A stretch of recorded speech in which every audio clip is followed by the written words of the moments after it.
ಚಿಕ್ಕೋಡಿಯಲ್ಲಿ ಅನ್ನದಾತರ ಹೋರಾಟ ನಿಂತಿಲ್ಲ. ಸರ್ಕಾರ ನಮ್ಮ ಬೇಡಿಕೆಗಳನ್ನು ಈಡೇರಿಸಲಿ ಅಂತ ರೈತರು ಆಗ್ರಹಿಸ್ತಾ ಇದ್ದಾರೆ.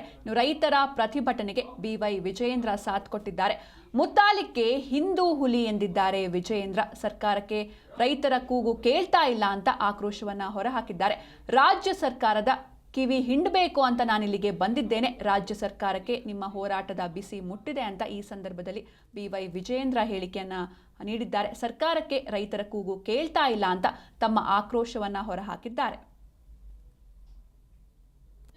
ಬಡತನ ಇರಬಹುದು, ಆದರೆ ಹೃದಯ ಶ್ರೀಮಂತಿಕೆ ಇರುವಂತವ್ರು ಯಾರು ಇದ್ರೆ ನಮ್ಮ ರೈತ ಅನ್ನೋ ಮಾತನ್ನ ಸನ್ಮಾನ್ಯ BS ಯಡಿಯೂರಪ್ಪ ಅವರು ಯಾವಾಗಲೂ ಕೂಡ ಹೇಳ್ತಾ ಇರ್ತಾರೆ. ನಾನಿವತ್ತು ಈ ವೇದಿಕೆಗೆ ನನ್ನನ್ನು ಕೂಡ ತಿಳಿಸಿದ್ದೇನೆ. ರಾಜಕಾರಣಿಯಾಗಿ ನಾನು ಈ ಒಂದು ಹೋರಾಟಕ್ಕೆ ಕಾಲಿಟ್ಟಿಲ್ಲ.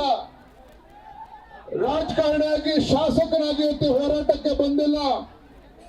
ಬದಲಾಗಿ ಈ ನಾಡು ಕಂಡಂತ ಒಬ್ಬ ಧೀಮಂತ ಹೋರಾಟಗಾರ, ಈ ನಾಡು ಕಂಡಂತ ಒಬ್ಬ ಛಲಗಾರ, ಈ ನಾಡು ಕಂಡಂತ ಒಬ್ಬ ಅಪ್ರತಿಮ ರೈತ ನಾಯಕ BS ಯಡಿಯೂರಪ್ಪನವರ ಮಗನಾಗಿ ನಾನಿವತ್ತು ಕಬ್ಬು ಬೆಳೆಗಾರರ ಹೋರಾಟಕ್ಕೆ ನಾನು ಬಂದಿದ್ದೇನೆ. ಕಬ್ಬು ಬೆಳೆಗಾರರ ಹೋರಾಟಕ್ಕೆ ನಾನು ಬಂದಿದ್ದೇನೆ.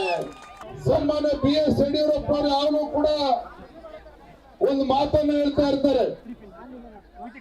ನಮ್ಮ ರೈತರು